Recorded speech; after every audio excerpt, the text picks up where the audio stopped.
شبی از شبها بعد از نصف شب، ساعتهای 1:30 بعد از نصف شب، حضرت امیرالمومنین عمر بن الخطاب رضی الله عنه از خواب بیدار شدند. حاکم مسئول از خواب بیدار شدند، خواب شیرین کنار گذاشتن. بلند شد،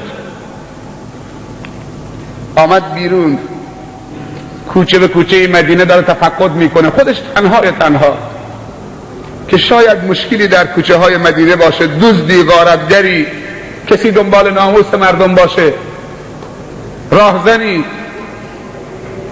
داخل مدینه که کوچه ها رو تفقد کرد کسی رو ندید. گفت یه سری به بیرون مدینه برم، اطراف مدینه، خارج از شهر نگاه بکنم اطراف چه خبره. وقتی رفت به گوشه مدینه دید که در اون فاصله خارج از شهر یک چراغی، یک شعله‌ای نمایانه. سریع دوید به طرف همون آتشی که روشن بود در اطراف و حوالی مدینه. وقتی رسید به اونجا که یک زنی نشسته و 2-3 تا بچه نشسته، یک دیگی روی آتش، آبی داخله و مقدار سنگی داخل اونه، داره به هم میزنه. بچه ها گرسنه‌شونه، چیزی نیست که بخوره. مادر اونها رو سرگرم میکنه که خواب بیفتن و مطالبه به غذا نکنن. سوال کرد از مادر چرا اینها گریه میکنن؟ گفت چیزی نیست که بخورن، گرسنه هستن. و این جمله رو گفت. عمر خودش خوابیده کیف میکنه، خبر نداره که رعیتش چقدر گشنه هستن، در کناره و بیخ گوش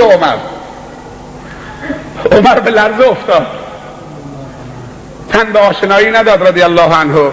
نگفت من عمرم. دوید رفت به طرف انبار بیت المال، مسئول بیدار کرد. گفت گونه آردی کجاست؟ گذاشت رو کولش. اون کسی که همراهش بود گفت امیرالمومنین این گونه آردی بده تا من رو کولم بذارم، تو امیرالمومنین هستی، تو خلیفه وقت مسلمان ها هستی، بذار من رو کولم بذارم. یه نگاهی تندی به اون مسئول بیت المال کرد، این جمله رو بهش گفت فردای قیامت گناه عمر رو به کولت میکشی، برو کنار. من سبب شدم که اینها گریه بکنن، بر بیخ گوشم. مادر با 4 تکه سنگ تو آب بندازه بچه‌شو خواب بکنه. فردای قیامت تو گناه عمر و وزر عمر رو به کول میکشی. ساکت شد، دیگه باش صحبت نکرد. تا رسیدن اونجا سریع آرد و خمیر کرد، چانه گرفت، نان درست کرد، دهان بچه ها کرد لقمه. خودش گفت حالا بسته. اون زن گفت حالا بسته، ولشون کن. گفت نه، همینطور که گریهشون دیدم میخوام خندهشون رو ببینم. من سبب گریهشون شدم دیگه. همینطور که گریهشون دیدم من میخوام خندهشون ببینم. وقتی بچه ها رو به خنده انداخت، میدونی اون پیرزن چه گفت؟ گفت کاشکی تو مادرم به جای عمر خلیفه ما بودی،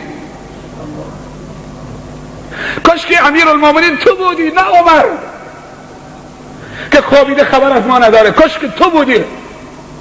عمر سرش انداخت پایین. خودشه.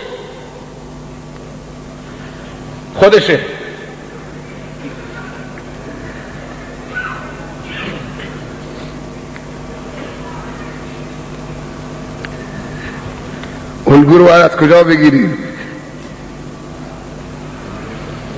علمای ما باید چطوری باشن؟ مسئولین ما باید چطوری باشن؟ تا مردم ما چطوری باشن؟